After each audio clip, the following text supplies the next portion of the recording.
যায় না। আল্লাহর প্রেম ছাড়াই দুনিয়ায় কারো কাছে কোনো কিছু চাই না, কারো কাছে কোনো কিছু চাই না। আজ অনুষ্ঠান ক্লিয়ার করেন, কি করে একটু কমে রাখেন। আজ অনুষ্ঠান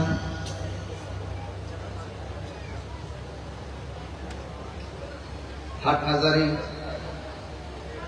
পৌরসভা ঐতিহাসিক রেললাইন চত্বর,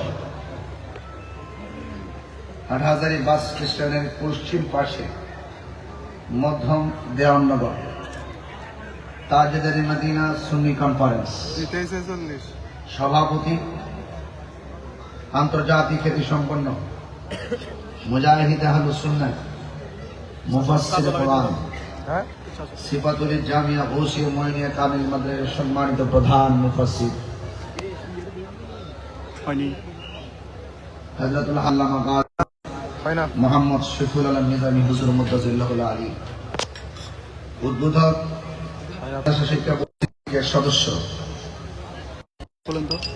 সিফাতুল জামিয়া গৌসিয়া মুইনিয়া কামিল মাদ্রাসার সম্মানিত অধ্যক্ষ পীরে তরিকত হযরতুল হাজ আল্লামা আবুল ফরা মোহাম্মদ ফরিদ উদ্দিন হুজুর মুদ্দাজিল্লাহুল আলী, প্রধান অতিথি হাদিস উস্তাদুল উলামা আহলে সুন্নাত আহলুস সুন্নাত ওয়াল জামাত মাননীয় চেয়ারম্যান হযরতুল হাজ আল্লামা কাজী মোহাম্মদ মুঈনুদ্দিন আশরাফি মুদ্দাজিল্লাহুল আলী, বিশেষ অতিথি জামিয়া আহমদিয়া সুন্নিয়া কামিল মাদ্রাসার সম্মানিত উপাধ্যক্ষ ডক্টর এ.কে.এম. মোহাম্মদ লিয়াকত আলী সাহেব, জনাব মোহাম্মদ গিয়াসউদ্দিন সাহেব, সদস্য সচিব হাটহাজারী উপজেলা বিএনপি। আমার পূর্বে আলোচনা করেছেন জননন্দিত ওয়াইজ, তারুণ্যের আইকন, বিশিষ্ট ইসলামী স্কলার হযরতুল হাজ স্নেহাস্পদ আল্লামা সৈয়দ মোহাম্মদ হাসান আল আজহারী সাহেব, এমফিল গবেষক মালয় ইউনিভার্সিটি, খতিব গৌসুল আজম জামি মসজিদ ঢাকা, বিশেষ বক্তা স্নেহাস্পদ মৌলানা বাহাউদ্দিন কাদরী সহ ওয়া মুবাল্লিগিন উলামা ইকরাম, উলামায়ে আহলুস সুন্নাহ, দূর দূরান্ত থেকে আগত আল্লাহ প্রেমিক, রাসূল প্রেমিক, ওলি প্রেমিক যুবক ভাইরা, মুরব্বী বাবাজিরা, ব্যবসায়ী বন্ধুরা, পর্দার আড়ালে নীরবে নিবৃতে বসে অবস্থানরত আমার মা ও বোনেরা, এই বৈরী আবহাওয়ার মাঝে কোথাও না কোথাও ঝড় তুফান হচ্ছে। অনেক জায়গায় শিলাবৃষ্টি হয়, অনেক জায়গায় বৃষ্টি হয়। এই বৈরী আবহাওয়ার মাঝে আল্লাহ পাক এই হাটহাজারী পৌরসভায় ২ নং ওয়ার্ড এই মাহফিল আমাদের সকলকে একত্রিত হওয়ার সুযোগ দিয়েছেন। শুকরিয়া তান সকলে পড়ুন আলহামদুলিল্লাহ। লাখ কোটি দরুদ ও সালাম ওই নবীজি নূরানি কদম মোবারকে, যিনি হায়াতুন নবী, নূর ও নবী, গায়বের খবর দেনেওয়ালা হুজুর উপর নূর সাল্লাল্লাহু আলাইহি ওয়াসাল্লামের উম্মত হিসাবে আল্লাহ পাক আমাদের সকলকে কবুল করেছেন। এই জন্যে শুকরিয়া তান আবারও পড়ি আলহামদুলিল্লাহ। আমি খুব বেশি রাত্র করব না, যেহেতু অনেক দূর সিলেট থেকে আমি এসেছি। নোমানিয়া কামিল মাদ্রাসায় আমি দীর্ঘ ২-৩ ঘন্টায় আমাদের সাংগঠনিক আলোচনা করেছি, অনেক পরামর্শ হুজুররা দিয়েছেন, নিয়েছি। সেখান থেকে এখানে এসে খাওয়া দাওয়া করেছি। আবার আগামীকাল নোমানিয়া মাদ্রাসার বাৎসরিক সালানা জলসা, আপনাদের সকলকে অনেক মাহের আলেম ওলামাগণ থাকবেন। আপনারা সবাই আগামীকাল নোমানিয়া মাদ্রাসাতে সবাই সবান্ধবে যাবেন। আমার ভাইরা, আমার পূর্বে আলোচকগণ অনেক সুন্দর সুন্দর আলোচনা করেছেন। আমি আপনাদের খেদমতে যতটুকু আলোচনা করব, আলোচনাটুকু মনোযোগ সহকারে শুনবেন। আমার পূর্বে অনেক আলোচকগণ কোরআন সুন্নাহর আলোকে যুগের প্রেক্ষাপট অনুযায়ী জ্ঞান গভীর আলোচনা রেখেছেন। ওলামায়ে কেরামদের মধ্যে সবচাইতে অদক্ষ অযোগ্য মানুষটাকে আপনারা কি সুন্দর চেয়ার দিয়ে বসে কথা বলার সুযোগ দিয়েছেন। আপনাদের দোয়া, আপনাদের ভালোবাসা যদি থাকে তাহলে হয়তো কিছু কথা বলার চেষ্টা করব। ভুল বিয়া দিলে ক্ষমা করবেন, মানুষ মাত্র ভুল হতে পারে। মনের অজান্তে কোনো ত্রুটি হয়ে গেলে ভুলটা ধরিয়ে দিবেন এবং আমার জন্য দোয়া করবেন। আমিও সংশোধনে সচেষ্ট থাকবো ইনশাআল্লাহ। আমাকে বিষয় দিয়েছেন নবী করিম সাল্লাল্লাহু আলাইহি সাল্লামের প্রেমী খোদা প্রাপ্তির পূর্ব শর্ত। এই হাদিসটা, এই শিরোনামটা আমি আপনাদের সামনে উপস্থাপন করে একটি হাদিস মুবারক আপনাদের সামনে তেলাওয়াত করব। রাসূল করিম সাল্লাল্লাহু আলাইহি সাল্লাম বলেছেন, আলা লা ঈমানা লিমান লা মুহাব্বাতা লা। যার অন্তরে আমি নবীর মহব্বত নাই তার ঈমান নাই। যার ঈমান নাই তার নামাজের দাম নাই। যার ঈমান নাই তার রোজার দাম নাই। যার ঈমান নাই তার হজের দাম নাই। ঈমান আছে, আমলের দাম আছে। ঈমান নাই, আমলের কোনো দাম নাই। এই তো প্রমাণ হয়ে গেল। আমি নামাজ পড়লাম, কবুল হওয়ার জন্য পূর্ব শর্ত নবীর মহব্বত। নবীর মহব্বত নিয়ে নামাজ পড়ুন, নামাজ দামি। নবীর মহব্বত নিয়ে রোজা রাখুন, রোজা দামি। নবীর মহব্বত নিয়ে হজ করুন, হজ দামি। শুধুমাত্র দামি নয়, আপনার চলার পথে যদি কোনো ভুল বেয়াদবি হয়েও যায়, আল্লাহ পাক আপনার গুনাহ মাফ করে দিবেন। আল্লাহ পাক কোরআন কারীমের মধ্যে বলেছেন, কুল ইন কুনতুম তুহিব্বুনাল্লাহ ফাত্তাবিউনি ইউহিব্বুকুমুল্লাহ ওয়া ইয়াগফির লাকুম যুনুবাকুম ওয়াল্লাহু গফুরুর রহিম। আল্লাহ বলছেন, ও বন্ধু, just you say if you do love Allah. আপনি বলে দেন, যদি কেউ আমি আল্লাহকে পেতে চায় সেই জন্য আপনাকে ফলো করে। রাসূল বলছেন, ফাত্তাবিউনি, আমাকে অনুসরণ করো। ফলো মি, আমাকে অনুসরণ করো। অনুসরণ করলে কি হবে? অনুসরণ করলে আল্লাহ পাক রব্বুল আলামিন তোমাদেরকে ভালোবাসবেন। ভালোবাসার ধরনটা কি হবে? তোমাদের গুনাহগুলো মাফ করে দিবেন। সুবহানাল্লাহ। তাহলে আমাদের নবীজিকে ভালোবাসলে খুশি হয় কে? আল্লাহ। ওয়া রাফা'না লাকা যিকরাক, নবীর সম্মান বাড়িয়েছেন কে? Allah. There is no god but Allah, Muhammad is the messenger of Allah. Allah ছাড়া কোনো মাবুদ নাই, আমার নবী হলো আল্লাহর বন্ধু। চিৎকার করে বলেন সুবহানাল্লাহ। মনে বড় কষ্ট লাগে। অনেক মানুষ আছে যারা বলে লা ইলাহা ইল্লাল্লাহ মুহাম্মাদুর রাসূলুল্লাহ সাল্লাল্লাহু আলাইহি ওয়াসাল্লাম, এই কালিমা নাকি পাশাপাশি লেখা যাবে না। তখন আমি I thinking about this situation, আমি এই বর্তমান প্রেক্ষাপট অনুযায়ী অবস্থা নিয়ে খুব চিন্তা করতেছি। কেন করতেছি? এই জন্য মুখে দাড়ি আছে, মাথায় পাগড়ি আছে, মাথায় টুপি আছে, 5 ওয়াক্ত নামাজ আছে, হজ আছে, যাকাত আছে, কোরআনের কথা বলে, হাদিসের কথা বলে, সুন্নাহর কথা বলে, সবই বলে। যখন বলে লা ইলাহা ইল্লাল্লাহ, পাশে মুহাম্মদ রাসূলুল্লাহ লেখা যাবে না, তখনই বুঝতে হয় যার অন্তরে নবী বিদ্বেষ আছে, যে নবী পাকের হাকিকত, নবী পাকের মহব্বত বোঝে না, না বুঝে বুঝে মানুষকে এই সমস্ত কথাগুলো বলে বলে বিভ্রান্ত করছে, তাদের কাছ থেকে আমাদেরকে সতর্ক থাকতে হবে। কথা কি পরিষ্কার? এই জন্য আমি বলতে চাচ্ছিলাম যে আল্লাহর হাবিব সাল্লাল্লাহু আলাইহি ওয়াসাল্লামকে মহব্বত করতে হবে। মহব্বতের ধরনটা কেমন হবে? আমি প্রায় মাহফিলে বলি, আগে মহব্বত তারপরে ইবাদত, আগে মহব্বত তারপরে ইবাদত। এই জন্য ইবাদত কবুলের পূর্ব শর্ত হলো আমার নবীর মহব্বত। ঠিক কিনা বলেন? খোদা প্রাপ্তির পূর্ব শর্ত আমার নবীর মহব্বত। এই জন্য মহব্বত নিয়ে আমল করলে, ইবাদত করলে, এই ইবাদতের তা কবুলের আশা করা যায়। চিৎকার মেরে কি সুবহানাল্লাহ বলবেন? তাহলে আমরা সুন্নি যারা আছি, আমরা যারা আছি, এই যে নবীর শান শুনলে আমাদের গায়ের ভিতরে একটা প্রেম জাগ্রত হয়ে যায়। আমরা কিছু চাই না, আমরা দুনিয়াদারি এগুলো আসতেছে যাইতেছে, যা আসে তাতে আলহামদুলিল্লাহ, নাকি? যখন দেখি কেউ নবীর পক্ষে কথা বলে, সে যে কোনো অঙ্গলের হোক না কেন, ওই কথাটাকে আমরা হৃদয়ে ধারণ করে ফেলি। যেমন সংসদে যখন হানজালা, যদি কমই ধরনের হতে পারে, হানজালা যখন ওই সংসদে দাঁড়িয়ে বলছে যে রাসূলুল্লাহর বিরুদ্ধে যারা কথা বলবে, আল্লাহর হাবিব সাল্লাল্লাহু আলাইহি ওয়াসাল্লামের বিরুদ্ধে যে কথা বলবে, তার বিরুদ্ধে সর্বোচ্চ আইন প্রণয়ন করতে হবে। আমাদের বুকটা পড়ে গেছে।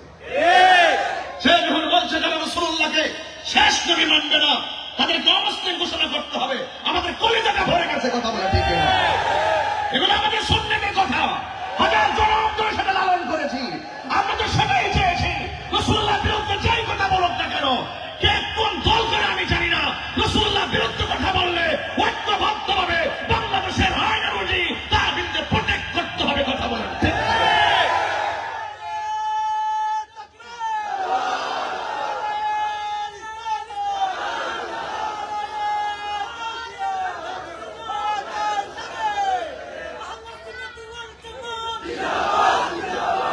আমার ভাইরা, এই জন্য যে আল্লাহর হাবিব সাল্লাল্লাহু আলাইহি ওয়াসাল্লামের প্রেমী খোদা প্রাপ্তির পূর্ব শর্ত। যিনি আমার জান, আন-নাবিয়্যু আওলা বিল মুমিনিনা মিন আনফুসিহিম, যিনি আমাদের জানের চাইতেও আরো নিকটে। চিৎকার মেরে বলুন না সুবহানাল্লাহ। তো সেই নবীজিকে মহব্বত করতে এত অনীহা কেন? রাসূলুল্লাহর বিরুদ্ধে কথা বললে গায়ে লাগে না? যদি গায়ে না লাগে, তার মানে বুঝতে হবে আপনার ঈমান মরা। ঈমান কি মরা? যার ঈমান মরা তার আমলও মরা। জান্নাতের আশা করা যাবে না। এই জন্য আমার ভাইরা, আমি শুরুতে যে কথাগুলো বলতে চাচ্ছি, বোঝাতে চাচ্ছি, নবীর মহব্বত। লাকাদ কানা লাকুম ফি রাসূলিল্লাহি উসওয়াতুন হাসানাহ। নবী পাক হলো আমাদের জন্য মডেল। নবী পাক সাল্লাল্লাহু আলাইহি ওয়াসাল্লাম হলো অবশ্যই আমাদের জন্য উত্তম আদর্শ। এই জন্য আজকে আল্লাহ পাক কোরআনুল কারীমে খুলে দেখুন কত জায়গায় বলছে, আকিমিস সালাতা লিদুলুকি শামসি ইলা গাসাকিল লাইলি ওয়া কুরআনুল ফাজর ইন্না কুরআনুল ফাজরি কানা মাশহুদা। নামাজের কথা বলা হয়েছে, যুহরের কথা বলা হয়েছে, আসরের কথা বলা হয়েছে, মাগরিবের কথা বলা হয়েছে। এত কিছু বলার পরও আমার যুবক ভাইরা, আপনাদেরকে অনুরোধ করে বলবো, আপনারা নামাজ পড়বেন, পড়ার মতো পড়েন। রোজা রাখবেন, রাখার মতো রাখুন। দেখেন নামাজ যে এত বড় ইবাদত, রাসূল বলছেন সল্লু কামা সল্লু সাদ সল্লু কামা রাআইতুমুনি উসাল্লি। তোমরা এমন ভাবে নামাজ পড়ো যেমন ভাবে আমি নবী নামাজ পড়ি। রাসূল হলো আল্লাহ দেখার আয়না। কথা বলুন ঠিক কিনা বলুন? নবীকে মানলেই আল্লাহকে মানা হবে। আরে এক আল্লাহকে তো সবাই মানে। আমি তো এখানে খাওয়া দাওয়া করতেছি না, এখানে অনেক হিন্দু বাড়ি আছে, আছে না? অনেক ধর্মের মানুষ এখানে আছে। আমরা তো শোনেন আপনারা। আমি জানি, আমি সম্প্রীতি নিয়ে কাজ করি। আমি যখন নির্বাচন করেছি, অনেক হিন্দুরা আমাকে ভোট দিয়েছে, অসংখ্য ভোট দিয়েছে। তারা অল্প সময়, মাত্র 1.5 মাস আমি নির্বাচন অংশগ্রহণ করেছেন। 1.5 মাসের ভিতরে আলহামদুলিল্লাহ যথেষ্ট সম্মান তারা করেছেন। তবে এতটুকু বলতে চাই, যে যে ধর্মে পালন করুন না কেন, সব ধর্মের মানুষ জানে একজন খালেক আছে, একজন খালেক আছে। তবে এতটুকু মনে রাখবেন, আল্লাহকে মানলেই যদি সব হয়ে যেত, আল্লাহকে জানলে যদি সব হয়ে যেত, তাহলে অন্যান্য ধর্মে যারা আছেন তারাও তো জানে। এরকম যুগে যুগে আদম ও সফিউল্লাহর আমল থেকে এই পর্যন্ত যুগে যুগে উম্মতের হেদায়েতের লক্ষ্যে, উম্মতের গাইডার হিসাবে যুগে প্রত্যেক পয়গম্বরকে পাঠিয়েছেন। যেই আমলে, যেই উম্মতের সময় যেই নবীকে পাঠিয়েছেন, সেই নবীর কথা, সেই নবীর কাজ, সেই নবীর আদর্শ গ্রহণ করা উম্মতের জন্য ফরজ। বুঝতে পেরেছেন? উম্মতের জন্য কি ফরজ। এই জন্য মানতে হবে। রাসূল কি নিয়ে এসেছেন? মা আতাকুমুর রাসূলু ফাখুযুহু ওয়া মা নাহাকুম আনহু ফান্তাহু। যা কল্যাণকর তা গ্রহণ করতে হবে, যা থেকে নিষেধ করেছেন তা থেকে আমাদেরকে দূরে থাকতে হবে। এই জন্য রাসূলুল্লাহকে মহব্বত করি, কিন্তু রাসূল যা বলছে তোমরা করো, সেগুলোকে করার নাম মহব্বত। আপনাকে মুখ দিয়ে বললে চলবে, কর্ম করতে হবে। কি করতে হবে? কর্ম করতে হবে। সাবধান, আপনি যাই করেন রাসূলুল্লাহর বিরুদ্ধে আপনি কথা বলতে পারবেন না। আল্লাহ রাব্বুল আলামিন বলেন, ওয়া রাফা'না লাকা যিকরাক। আমি আল্লাহ রাব্বুল আলামিন আমার বন্ধু নবীর সম্মানকে বুলন্দ করে দিয়েছি, বাড়িয়ে দিয়েছি। আমরা তো আমার নবীজিকে সচক্ষে দেখি নাই, সাহাবায়ে কেরাম আমার নবীকে সচক্ষু মোবারকে দেখেছেন। শুধুমাত্র চোখে দেখলে সাহাবী হওয়া যায় না, শুধুমাত্র চোখে দেখলে সাহাবী হওয়া যায় না। আবু জেহেল তো আমার নবীকে দেখেছেন, তিনি যে আল্লাহর হাবিব জেনেছেন, এরপর আবু জেহেল জাহান্নামের লাকড়ি। কারণটা কি? আবু জেহেল জানতেন আমার নবী আল্লাহর রাসূল, কিন্তু আমার নবীজিকে মানতেন না। নবী যা করত বলতেন, করতেন বলতেন, এটা করতেন না। নবীকে নবী হিসাবে জানতো কিন্তু মানত না। সিদ্দিক আকবর হযরত আবু বকর সিদ্দিক রাদিয়াল্লাহু তাআলা আনহু, তিনি শুধু জানতেনই না, বরং আমার নবীকে মেনেছেন, নবীজিকে দেখেছেন, নবীজির পেছনে নামাজ পড়েছেন, আমার নবীর উপরে ঈমান এনেছেন, সুখে দুঃখে পাশে থেকেছেন, প্রয়োজনে দিনের জন্য, হকের জন্য। আর সিদ্দিক আকবর তো এমন আকবর, যার আমলে মুসাইলামাতুল কাজ্জাব, ভণ্ড নবী দাবিদার, নিজেকে নবী দাবি করেছেন। তিনি নরম সাহাবী হলেও রাসূলুল্লাহ শানের উপর আঘাত করার পর আর ঘরে বসে থাকে নাই। সাহাবায়ে কেরামদেরকে নিয়ে মুসাইলামাতুল কাজ্জাবের বিরুদ্ধে ময়দানে তলোয়ার নিয়ে নেমে গেছে।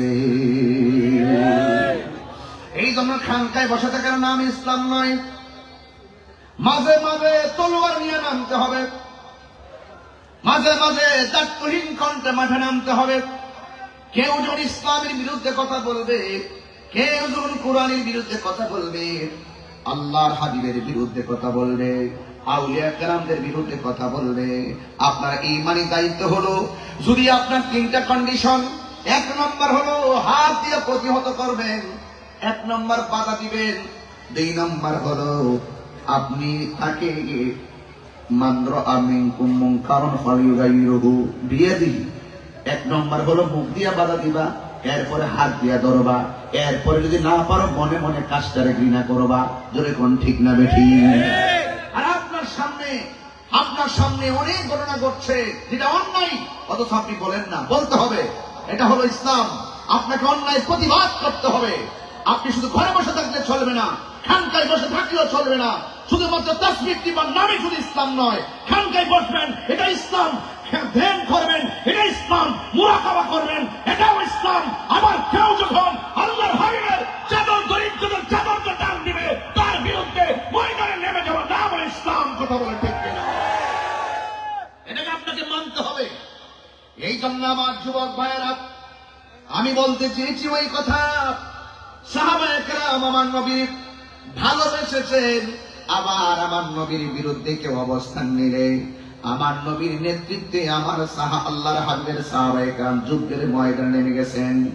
এই জন্য আমার যুবক ভাইরা, আল্লাহর হাবিব সাল্লাল্লাহু তাআলা আলাইহি ওয়াসাল্লাম বলেছেন, মান সালিমাল মুসলিমুনা মিন লিসানিহি ওয়া ইয়াদিহি, যার হাত থেকে কেউ নিরাপদ না, যার জবানের কথা থেকে কেউ নিরাপদ না, সে কোনোদিন মুসলমান হতে পারে না। বন্ধুগণ, আল্লাহর হাবিব বলেছেন, লা ইউমিনু আহাদুকুম হাত্তা আকুনা আহাব্বা ইলাইহি মিন ওয়ালিদিহি ওয়া ওয়ালাদিহি ওয়ান নাসি আজমাইন। আল্লাহর হাবিব বলে, তোমাদের মধ্যে যারা আছো ঈমানদার হতে পারবে না যতক্ষণ পর্যন্ত বাবার চাইতে, মায়ের চাইতে, সন্তানের চাইতে, লাস্টে বলছেন ওয়ান নাসি আজমাইন, সব মানুষের চাইতে যতক্ষণ পর্যন্ত আমি নবীরে ভালোবাসবে না, ততক্ষণ পর্যন্ত তোমরা ঈমানদার হতে পারবে না। তাই ভালোবাসা কি জিনিস দেখছেন নি? এই ভালোবাসা যদি বুঝতে চান, সাহাবায়ে কেরামের ভালোবাসাটা অনুকরণ করা লাগবে। আলাইকুম বিসুন্নতি ওয়া সুন্নাতিল খুলাফায়ে রাশিদিন আল মাহদিয়িন। আমার নবীর পথ, সাহাবায়ে কেরামের পথ মতকে যারা অনুসরণ করবে তারাই হলো নাজাত প্রাপ্ত। এই জন্য নবীর সাহাবীরা তাদের জান মাল যা আছে সব কুরবানি করে দিয়ে আমার নবীর পিছনে তারা সব সময় থাকতেন। যখন কাফেররা ইসলামের নাম নিশানা মুছে ফেলার জন্য যখন তারা উদ্যত হতেন, আল্লাহর হাবিব সাল্লাল্লাহু আলাইহি সাল্লাম যখন বলতেন, তখন সাহাবায়ে কেরাম সব পিছনে ফেলে দিয়ে ইসলামটাকে বুকে ধারণ করে জিহাদের ময়দানে চলে গেছেন। জিহাদের ময়দানে যাইয়া আমার নবী, আপনার নবী রাহমাতুল লিল আলামিন, তিনি যুদ্ধ করতেছেন। আল্লাহর হাবিব সাল্লাল্লাহু আলাইহি সাল্লামের জীবনে প্রায় 27টা যুদ্ধে আল্লাহর হাবিব সরাসরি তলোয়ার নিয়ে মাঠে নেমেছেন। এইগুলাকে বলা হয় গাজওয়া। ও বন্ধুরে, আল্লাহর হাবিব যুদ্ধের ময়দানে নেমেছেন কাফেরদের বিরুদ্ধে যুদ্ধ করার জন্য। কিন্তু আল্লাহর হাবিব নিজে নিজে প্রথম নামে নাই, যখন কাফেররা ইসলামের নাম নিশানা মুছে ফেলার জন্য, আল্লাহর হাবিবকে নস্যাৎ করে দেওয়ার জন্য ওরা যখন গোপনে উপরে যখন ঘোষণা দিয়েছে, আল্লাহর হাবিব তো আল্লাহর কথা ছাড়া তিনি সিদ্ধান্ত নেন না। আমার আল্লাহ রাব্বুল আলামিন কোরআনে বলছেন, আল্লাহ রাব্বুল আলামিন কোরআনের মধ্যে বলে দিয়েছেন, ওয়া মা ইয়ানতিকু আনিল হাওয়া ইন হুয়া ইল্লা ওয়াহিয়ুন ইউহা। আল্লাহর কথা ছাড়া আমার নবী কোনো কথা বলে না। উপেনে গোপনে যারা ষড়যন্ত্র করে, সব ষড়যন্ত্রের জবাব দিবেন কে? আপনি যতই চালাকি করেন না কেন, ওয়াল্লাহু খায়রুল মাকিরিন।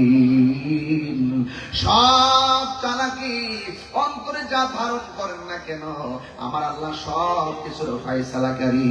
এই জন্য আমার যুবক ভাইয়েরা, রাসূল প্রেমী হলো খোদা প্রাপ্তির পূর্ব শর্ত, এটাই সঠিক। কারণ আমার নবীর মহব্বত যার অন্তরে থাকে তারা সাহাবায়ে কেরাম হয়ে যায়।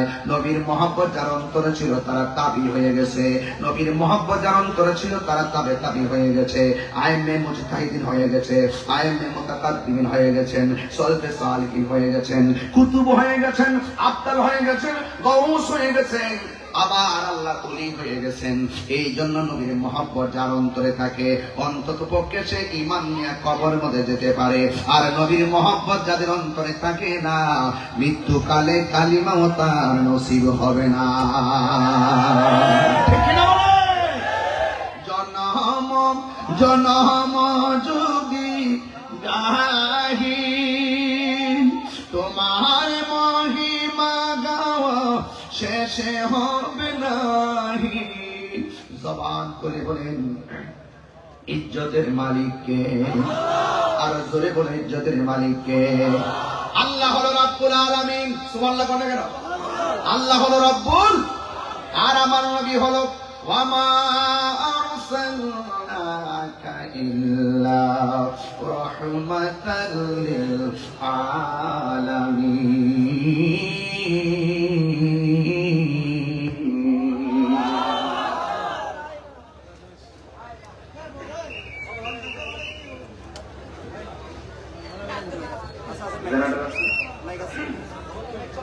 সবাই বলেন লা ইলাহা ইল্লাল্লাহ, লা ইলাহা ইল্লাল্লাহ, লা ইলাহা ইল্লাল্লাহ, লা ইলাহা ইল্লাল্লাহ, লা ইলাহা, লা ইলাহা ইল্লাল্লাহ মুহাম্মাদুর রাসূলুল্লাহ সাল্লাল্লাহু আলাইহি ওয়াসাল্লাম।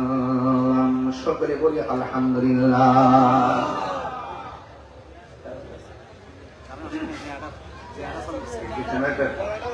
আপন করে তো সকলে বলি আলহামদুলিল্লাহ। আপনাদের কষ্ট হচ্ছে? কষ্ট বুঝতে অসুবিধা হচ্ছে? আমরা যে নবীকে ভালোবাসি কোনো সন্দেহ আছে? কারা কারা ভালোবাসেন একটু হাত তুলেন তো দেখি।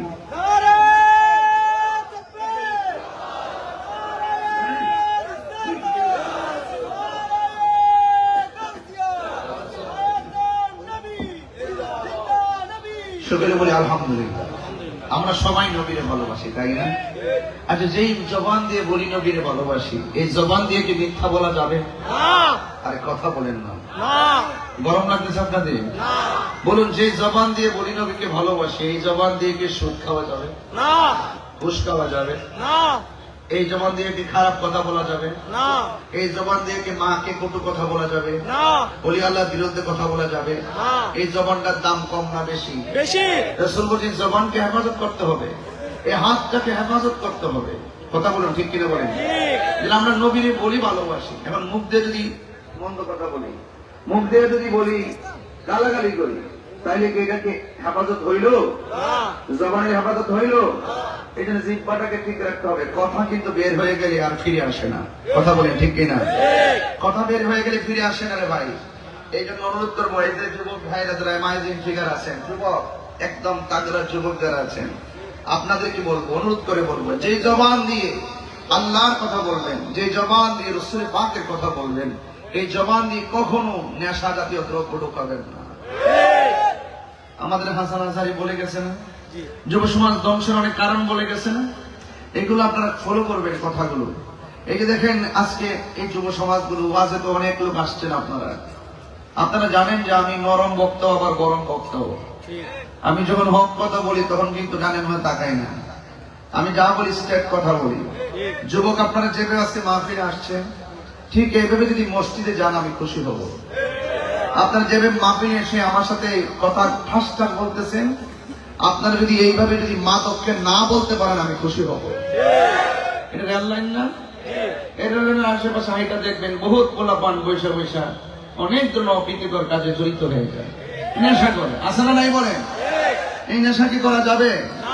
তো রাসূলুল্লাহর আদর্শ যারা ধারণ করে সে কি নেশা করে? সে কি ইয়াবা খায়? সে কি ফেন্সি খায়? সে কি গাঞ্জা খায়? এই যে পোলাপান গুলো দেখলে খুব কেমন কেমন যেন লাগে।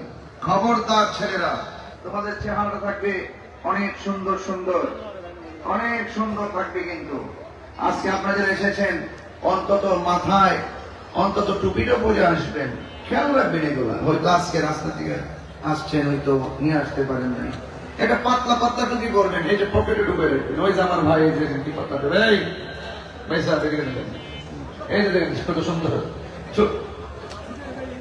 যারা ছাত্র প্রেসিডেন্ট, এই যে দেখেন এই টুপিগুলো, এইগুলো কিনবেন। এগুলো কিন্তু দেখে থাকে এখন যেগুলো মোট আপনি পকেটে ঢুকে রাখতে পারেন, হয়তো পোলাপান মানুষগুলো দেখি তো দোষ, ঠিক না?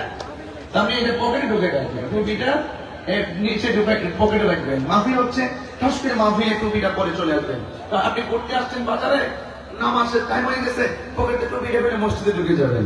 আপনি যাচ্ছেন এক রাস্তা দিয়ে, একটা জানাজার নামাজ চলতেছে, হুট করে পকেট থেকে টুপিটা খুইলা আপনি নামাজে দাঁড়ায় যাবেন। নাকি খুব বেশি বেশি সিলেবাস দিয়েছি? খুব কঠিন সিলেবাস নাকি? এগুলো কিন্তু ছোট কাজ, কিন্তু আপনাকে অনেক সময় অনেক সম্মান বাড়াই দিবে। কথা বলেন ঠিক না বেড়ে?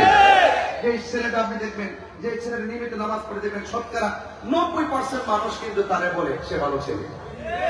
এই ভালো কাজ করলে মানুষ ভালোই বলবে, আপনি মন্দ কাজ করলে মানুষ মন্দ বলবে।